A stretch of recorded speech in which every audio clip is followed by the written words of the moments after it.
Good afternoon and welcome to Everspin Technologies' third quarter 2025 financial results conference call. At this time, all participants are in a listen-only mode. At the conclusion of management's prepared remarks, instructions will be provided for the question-and-answer session. As a reminder, this conference call is being recorded. I would now like to turn the conference over to Monica Gould, Investor Relations of Everspin. Thank you, Operator, and good afternoon, everyone. Everspin released results for the third quarter 2025 ended September 30, 2025, this afternoon after market close. I'm Monica Gould, Investor Relations for Everspin, and with me on today's call are Sanjeev Aggarwal, President and Chief Executive Officer, and Bill Cooper, Chief Financial Officer. Before we begin the call, I would like to remind you that today's discussion may contain forward-looking statements regarding future events, including, but not limited to, the company's expectations for Everspin's future business, financial performance and goals, customer and industry adoption of MRAM technology, successfully bringing to market and manufacturing products in Everspin's design pipeline, and executing on its business plan. These forward-looking statements are based on estimates, judgments, current trends, and market conditions, and involve risks and uncertainties that may cause actual results to differ materially from those contained in the forward-looking statements. We would encourage you to review the company's SEC filings, including the annual report on Form 10-K and other SEC filings made from time to time, in which the company may discuss risk factors associated with investing in Everspin. All forward-looking statements are made as of the date of this call, and, except as required by law, the company undertakes no obligation to update or alter any forward-looking statement made on this call, whether as a result of new information, future events, or otherwise. The financial results discussed today reflect the company's preliminary estimates, are based on information available as of the date hereof, and are subject to further review by Everspin and its external auditors. The company's actual results may differ materially from these estimates as a result of the completion of financial closing procedures, final adjustments, and other developments arising between now and the time that the financial results for this period are finalized. Additionally, the company's press release and statements made during this conference call will include discussions of certain measures and financial information in GAAP and non-GAAP terms. Included in the company's press release are definitions and reconciliations of GAAP net income to non-GAAP net income, which provide additional details. A copy of the press release is posted on the Investor Relations section of Everspin's website at www.everspin.com. And now, I'd like to turn the call over to Everspin's President and CEO, Sanjeev Aggarwal. Sanjeev, please go ahead. Thank you, Monica, and thanks everyone for joining us on the call today. We are pleased to report third quarter results with revenue of $14.1 million and non-GAAP EPS of $0.06 per diluted share, with revenue in line with our guidance range and EPS towards the high end of our expectations. Our performance this quarter was driven by strength across all products, specifically in low Earth orbital or LEO applications, casino gaming, and energy management. In addition, our data center business remains strong with continued demand for our toggle MRAM products for redundant array of independent disks or RAID from a broad selection of data center customers, including Dell, Supermicro, and others. The LEO satellite market is expected to grow rapidly in the coming years. Everspin MRAM, with its reliability at extreme temperatures and harsh ambient, is ideally suited for these deployments. As mentioned in our last call, we are seeing good traction in this market with announced design wins with Astro Digital and Blue Origin. It is our understanding that LEO satellites have a short lifespan of 3 to 5 years, primarily due to atmospheric drag impacting the orbit. Design wins in this market with multiple Everspin MRAM parts per satellite is expected to translate into meaningful revenue for Everspin as this market grows. As anticipated, revenue from the sale of our PERSYST 1 gigabit STT-MRAM into IBM's Flash Core Module 4 or FCM4 for data center applications remained consistent with the prior quarter, and we continue to anticipate revenue from this project to remain at this level for the remainder of the year. We continued to ship and recognize revenue for our PERSYST MRAM solution from Lucid Motors for their Gravity SUV and expect volumes to increase as the automaker ramps production. In Q3, we continued to ship engineering samples of the PERSYST EM064LX HR and EM128LX HR to several LEO satellite customers and remain on track to ramp to full production in the fourth quarter 2025. Turning to our licensing, royalty, patent, and other revenue. We continue to successfully execute on our deliverables for our contract with Purdue University to provide our state-of-the-art STT-MRAM technology for energy-efficient AI solutions. During the first half of the year, we characterized a process to establish a baseline for percent MR, magnetoresistance, and switching reliability. More recently, we developed materials with higher percent MR and characterized devices using these new materials and processes. These advancements position us favorably for the next phase of the project. Lastly, we continue to recognize revenue from our ongoing project with a leading provider of sensor devices to provide foundry services for their latest generation TMR sensor device on our MRAM line in our Chandler facility. With respect to below-the-line items, we recognized $1.2 million in other income in the third quarter and $8.5 million to date from the $14.6 million contract we have with a DoD contractor to develop a sustainment plan for our MRAM manufacturing facilities to provide continuous onshore MRAM capabilities to their aerospace and defense customers. We continue to expect this business to pick up meaningfully in the fourth quarter.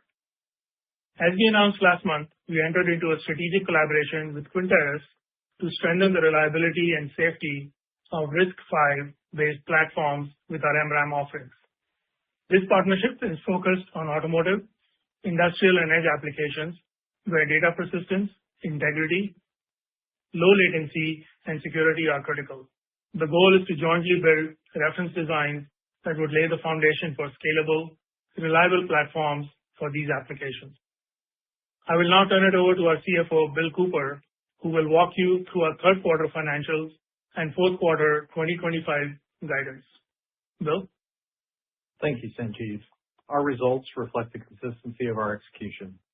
During the third quarter, we delivered revenue of $14.1 million, up 16% year over year, and in line with our guidance range of $13.5 million to $14.5 million, driven by higher product sales.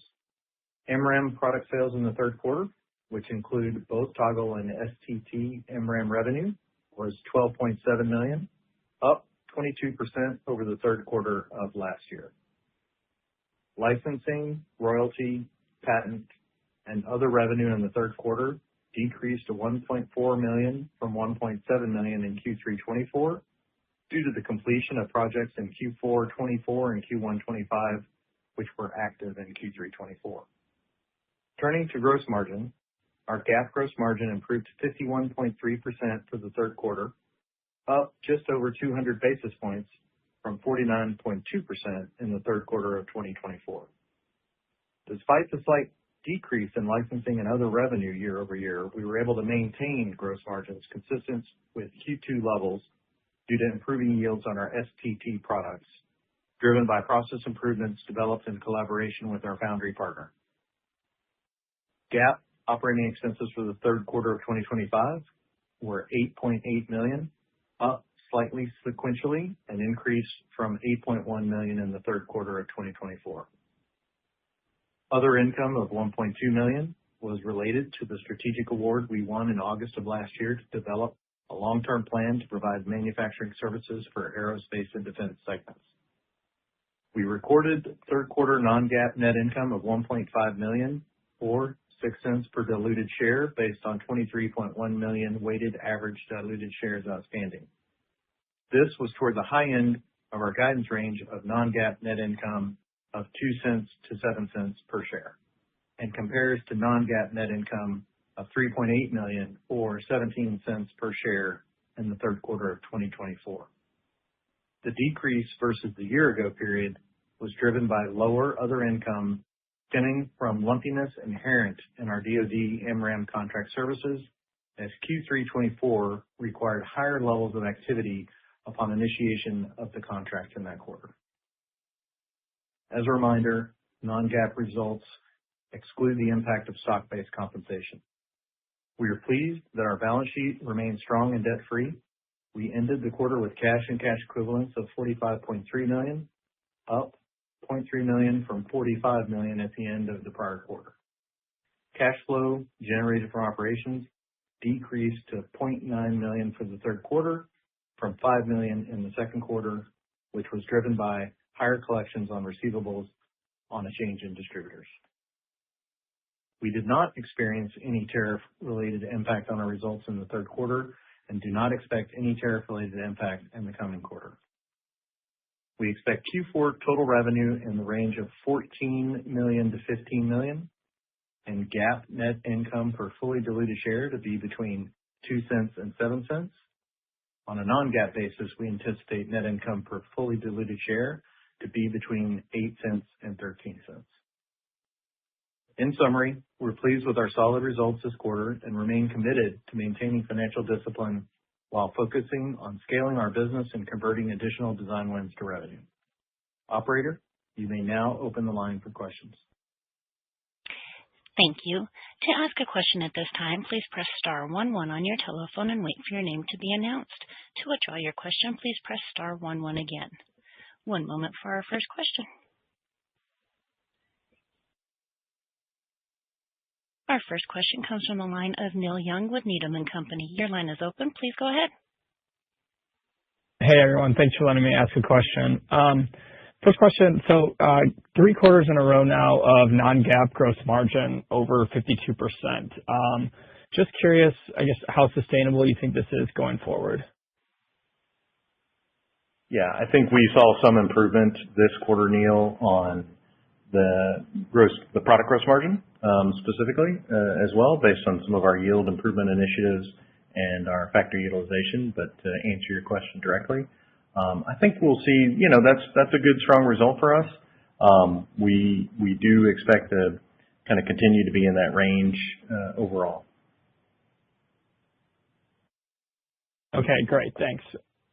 And then, so the sequential decline in licensing, royalty, patent, and other, I know you talked about it a little bit, but I was just hoping you can maybe provide some more detail just on the sequential decline and then sort of, if possible, where you think that is going in 4Q. Yeah, there was, these projects, right, and that kind of bucket of non-product revenue encompasses a lot of different things, including any license revenue, any engineering service revenue, different foundry services that we provide as well. And so really on that particular piece of our revenue, that can be, I'll call it somewhat lumpy as we go forward in time, and even some of the initiatives that we have where we do work for other groups that we've mentioned in the past. Those projects tend to be, anywhere between 1 year to 18 months type, 2 years type projects typically. So they do wrap up, right? And then on the second part of your question, I think as we see sort of this level of product non-product revenue, we'll probably expect that to kind of continue to be around that range, right? Kind of in the, again, we've been in that 10 to 15% range, probably more in the 10% range as we go forward. Okay, perfect. Thank you. Thank you. And as a reminder, to ask a question, please press star 11. I'm showing no further questions at this time. Hold on. We have a follow-up question. Okay. We do have a follow-up question from Neil Young with Needham & Company. Please go ahead. Hey, thanks. Sorry again. Just a question on OpEx. So it was flat again in the quarter on a non-GAAP basis. Sorry, it was flat again in the quarter. Should we sort of assume that it stays in that $7.5 million range going forward? And that's all I have. Thanks. Yeah, Neil, that's a safe assumption. We continue to sort of manage through on OpEx, and we've been pretty consistent throughout this year.